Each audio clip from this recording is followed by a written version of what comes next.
ਕੁਕੜੀ ਹੇਠ ਜਦੋਂ ਚੂਚੇ ਹੁੰਦੇ ਆ ਤੇ ਮੱਠੀ ਮੱਠੀ ਬੋਲਦੀ ਹੈ। ਇਹ ਦੇਖੋ ਕੁਕੜੀ ਜਦੋਂ ਖੁੱਡੇ ਜਾਂਦਾ ਤੇ ਬਾਹਰ ਆਉਂਦੀ ਹੈ, ਖੁੱਡੇ ਆਂਦਾ ਦੇ ਨਾਲ ਬੋਲਦੀ ਹੈ ਨਾ।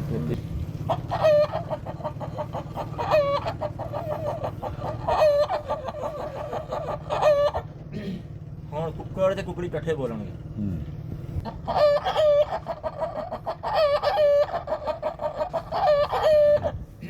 ਬੱਚਿਆਂ ਲਈ ਦੱਸਿਓ ਕਿਵੇਂ ਬੋਲਦੀ।